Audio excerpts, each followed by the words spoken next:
käisid hiljuti Ameerikas, olid seal päris pikal tööreisil, et mis kohtumised seal olid ja kuidas sa sinna kutsuti?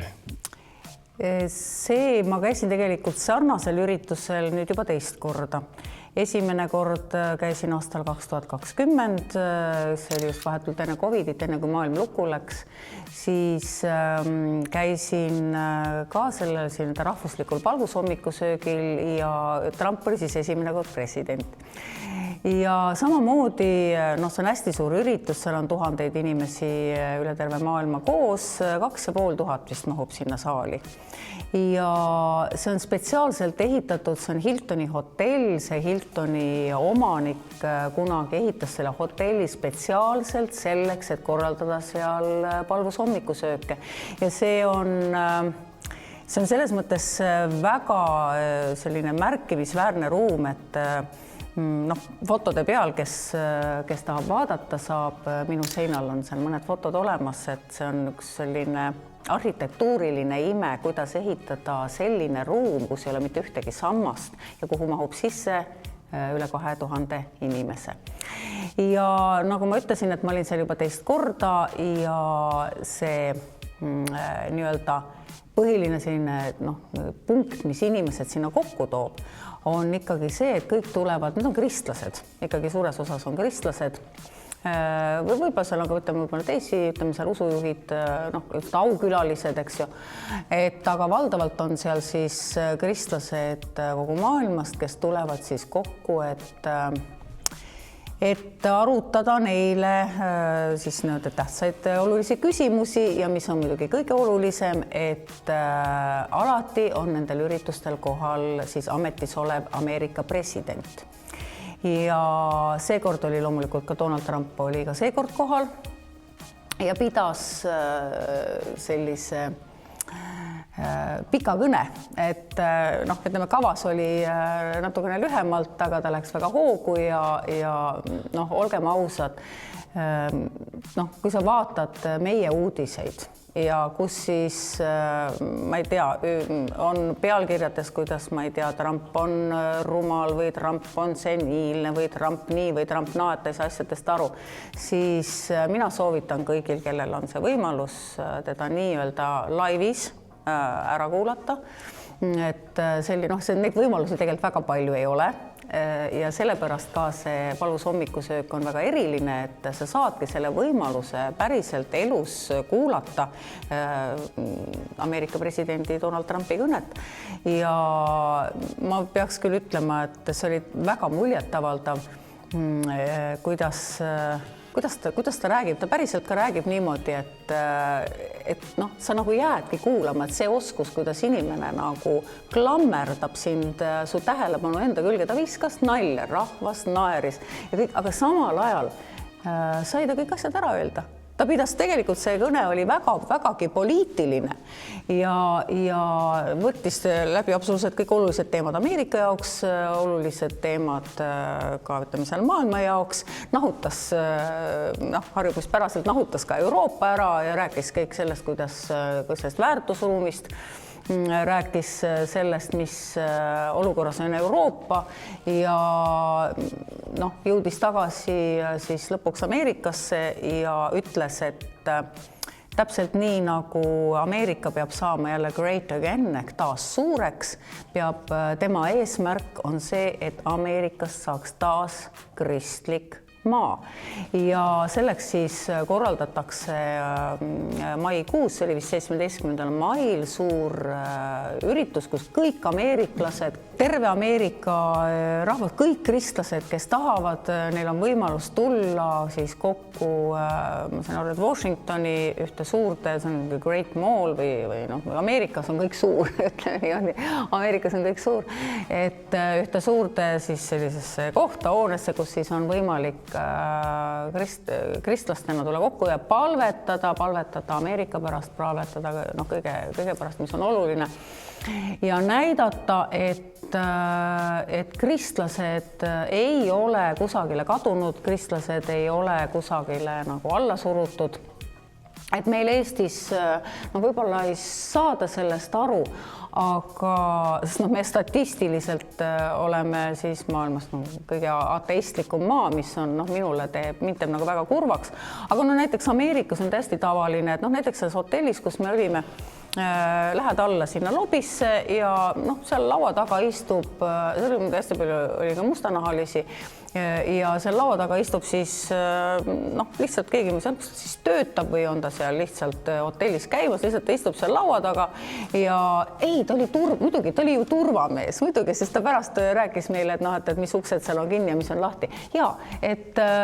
saad aru, tal on lihtsalt laua peal käib telefonis mingisugune kristlik, mingi jumala sõna. Ta kuulab jumala sõna. Või siis sõitsime taksoga, see takso, millega me sõitsime lennujaamast hotelli, taksojuhil jällegi üks kristlik programm peal, räägitakse evangeeliumist, tsiteeritakse piibli kirjakohti ja ta kuulab seda lihtsalt taustaks, nii nagu meie kuuleme, ma ei tea, Star FM-i või Kuku raadiot. Et selles mõttes neile on see palju rohkem iseenesest mõistetavam ka loomulikult, kui ütleme meile, aga minul isiklikult on nagu väga hea meel alati, kui ma satun siis sellistel üritustel ja ma ka väga nagu sihipäraselt käin nendel üritustel nii Euroopas kui siis ütleme siin Põhjamaades kui ka siis nüüd Ameerikas, nendel palvus hommikusöökidel, sellepärast, et need inimesed, kes sinna kogunevad, nad üldjuhul on oma riikides ikkagi mõjusad ja nad on, Ameerikas oli hästi palju, ütleme sealt erinevatest osariikidest siis ka selliseid mõjukaid tegelasi, kellega rääkides sa saad aru, et nad on sügaval südames nagu väga-väga tugevalt kristlased. Et mingisugused asjad, millest seal juttu tuli, et küsisid ka, et kuidas meil siis nagu Euroopas on, siis ma rääkisin, et meil on selline ultraliberaalne valitsus Eestis, kes on siis kõik need homoabielud siin väga lühikese aega ära seadustanud ja ühesõnaga hakkavad nüüd seda vihakõnet seadust tegema ja kõik need näited ja nad olid väga mures ja nad küsisid, et kas me saame teid kuidagi aidata, et loomulikult me saame teie eest palvetada, mis on, me kristlastena teame, et palvel on väga suur jõud ja see, kuidas Jumal maailmas liigub, see on teinekord nagu imeline, me inimestena ei pruugi sellest aru saada, aga kuidas mõningaid, ütleme ka väga meie mõistes lihtsalt ütleme mingid poliitilisi asju või ütleme ka majandus- või finantsasju paika pannakse, et ja loomulikult läbi siis inimeste, et see on teinekord väga muljetavaldav ja nad ütlesid loomulikult, et nad saavad palvetada meie eest, meie riigi eest, meie inimeste eest, aga nad ütlesid ka, et nad kindlasti otsivad igasuguseid võimalusi siis seal ütleme koha peal Ameerikas, kuidas nad oma sidemete kaudu saaksid tekitada mingeid võimalusi, et siis meile kuidagi abiks olla. Ja palvuse hommikusöögid on, see formaat on tegelikult Eestisse ka jõudnud, et sa oled ka ise siin Riigikogus ju juhatanud neid sisse ja vedanud. Aga milliseid kohtumisi veel oli väljaspool seda hommikusööki? Martin käis, ta on ju tegelikult ütleme siin Euroopa patriootide liinis, tal olid juba kohtumised mõningad ette kokku lepitud ja mõned tulid siis ka niimoodi lihtsalt kohapeal suhtlemise kaudu ja selle tulemus on see, et siis kongressist tuli meile kutse, nii et Martin läheb kindlasti nüüd tagasi märtsi algul ja ma vaatan, kuidas mul endal see kalenderplaan on, et aga ma sain ka samasuguse kutse siis Ameerika kongressist, kus nad hakkavad kokku panema siis sellist suveranistide ja rahvusriikide esindajate kaudu sellist nagu uut liitu või et ja noh, me teame, et tegelikult kas siis Donald Trump või J.D. Vance, noh, põhimõtteliselt neil on ühed jutupunktid, et nad sealt kaudu on ka siis öeldud, et mis puudutab Euroopat, Euroopa on nagu oma suures rumaluses osanud ennast viimasel ajal kuidagi kruttida sellisele Ameerika vastasele lainele. Ja seda loomulikult see ei ole jäänud tähelepanuta ka seal Ameerikas. Sellise väärtusruumi erinevus, mis on viimasel ajal läinud, noh, kujunenud isegi nagu teatud vastasseisuks.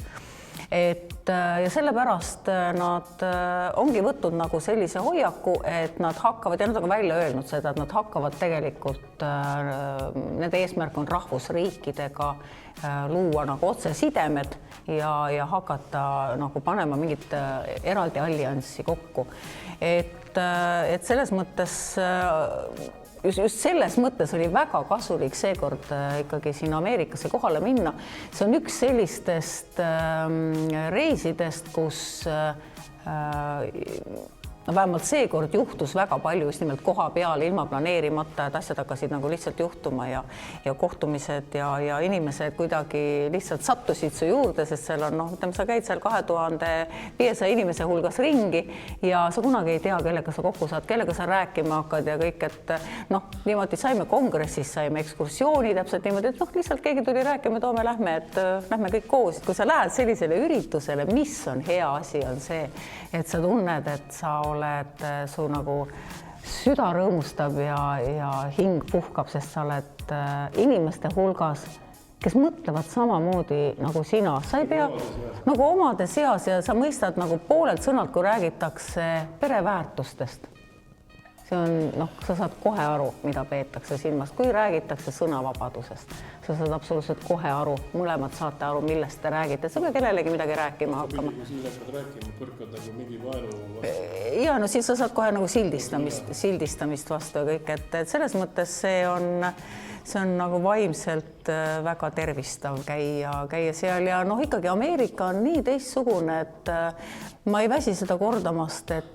sa lähed sinna, sa tunned, igas riigis on muidugi omad probleemid, eks ole, kui sa oled ju ise ka reisinud ja noh, kõik inimesed, kes reisivad mööda maailma, ega siis see pilt, mida nad võib olla ka kuskil nagu ilupilt, eks ole, et noh, see ei pruugi olla see, mis seal nagu tegelikult täielikult kohal on. Aga Ameerikas see selline vaba inimene vabal maal, see tunnetus on küll olemas absoluutselt igas asjas. Et selle järgi tahaks alati sinna tagasi minna. Eelmine kord ütleks niimoodi, et noh, siis me käisime, siis ütleme, meie enda nagu positsioon oli natukene teine, et siis noh, mina olin parlamendi liige muidugi, nagu ma olen praegu, aga siis oli Mart Helme kaasas ja tema oli siseminister ja noh, ega seal on, see on ka selles mõttes noh, poliitiliselt, ütleme selline hierarhiline ühiskond, et kui sa nagu lähed sinna, kõik kohtumised toimuvad ikkagi vastavalt sellisele nagu hierarhiale, kus sa oled, et see oli natuke teistmoodi ja siis meil oli saatkond oli kaasas. Noh, selge, kui minister tuleb, et siis on saatkond alati ka nagu osaline, visiidil osaline. Aga noh, seekord me olime nagu rohkem iseseisvad ja me saime ise rohkem, noh, võib-olla ka ütleme ringi käia ise määrata, kuhu me lähme, mida me teeme, kellega me kohtume, kas me, noh, see oli tegelikult nii palju oli selliseid, et jälle kirjutatakse sulle selle WhatsAppis, et noh, et meil on seal mingisugune õhtune üritus, et kas te tulete ka sinna. No ausalt öeldes, noh, see ajavahe ja kõik, et seal paar korda minul oli küll vähemalt see, ma ütlesin, et no thanks, et ma eelistasin paar tundi magada näiteks. Et selles mõttes ei, see oli selline hästi, see organiseerus, seekordne käik, see kuidagi organiseerus seal koha peal kuidagi niimoodi iseseisvalt väga hästi, ilma et me oleksime eelnevalt mingit väga suurt plaani paika pannud. Eestlasena oli vaja tunda ka ebamugavust siin mõne teatud poliitikute väljaütlemiste pärast või käitumiste pärast või see nagu jättis neid no ma pean ikka selle loo ka ära rääkima, et ega siis noh, üks asi on see, et kusagil noh, ütleme teatud ringkondades inimesed valdavad seda diplomaatilist suhtlust, isegi kui midagi on, ega keegi noh, seda öeldakse nagu niimoodi teatud viisil, eks ju. Aga Martin on selle loo juba ära rääkinud ja ma kinnitan selle üle, et tõepoolest oligi selline lugu, et istume täiesti suvaliselt taksosse ja siis taksojuht küsib, kuulab, et me räägime seal taga istmel ja küsib, et kus te siis olete. Ja kui me ütlesin, et me oleme Eestist, Ameerikas on erinevaid reaktsioone, et üks ameeriklane ütles selle peale väga hästi, et mina ja ka täiesti tavaline inimene kuskil poes, nad on hästi suhtlevad, alati kui kuulevad, nad alati küsivad sinu käest. Teinekord on see lihtsalt selline small talk, aga vahel nad on nagu päriselt huvitatud ja sa kunagi ei tea, kuidas see parasjagu on, aga kui jäädakse nagu pikemalt rääkima, siis üks ütles, et jaa, et ei, ma tean küll, kus on Eesti, et ta on Euroopas ja luges ette, et Eesti, Läti, Leedu ja ütles, et ma tean, et ma olen erand, sest et meie ameeriklased teinekord ei tea isegi, kus on New York. Et selles mõttes, et kui juba Eestit teatakse, siis see on midagi erilist. Ja siis, kui sa istud taksosse ja ütled, et ma olen Eestist ja taksojuht hakkab rääkima, et ma tean teid küll, teil on seal üks stupid, Martin ütles, et nagu hull, eks ole, mis on nagu crazy tõlkes, aga ta ütles stupid, mis on veel nagu eriti nagu mõtled, et ja ma tulen siia Washingtoni selleks, et kuulda, et Eestit teatakse selle järgi, et Eestist on pärit kõrgel tasemel, poliitilisel tasemel ajab asju inimene, kelle kohta Washingtoni lihtne taksojuht juba teab öelda, et ta on stupid või on loll naine. Ta rääkis pärast, tal oli nagu poliitikast väga hea ülevaade, selline lihtsa inimese ülevaade, aga tal oli igas asjas oma arvamus ja see ei olnud sugugi vale ja see ei olnud ka sugugi mitte selline, mis võiks tulla nagu kuskil mingist propagandast. Ei, inimene on ise huvi tundnud, jõudnud teatud järeldustele ja need järeldused ja jutt oli Kaja Kallasest just jah, et ta ütles selle nime ka välja, et ta isegi teadis teda nagu nime pidi välja öelda ja vot see ongi see hetk, kus me eestlastena oleme võib-olla harjunud, et me oleme ise seda kogu aeg rääkinud, et me oleme mingi nagu tubli e-riik ja need mingisugused sellised, mis me oleme nagu üritanud ise oma kuvandit luua, kui ütleme sellist riiklikku kuvandit, et seda sa saad ikka vastu siit ja sealt, aga päris nagu piinlik oli, et sa istud siis seal taksos ja mõtled, et see nüüd on see kuvand, mis on minu riigist, et aga nii see on ja selline kogemus seal tõepoolest oli, et ei teagi, kas siis nutta või naerda või mõlemad korraga. Aga aitäh ja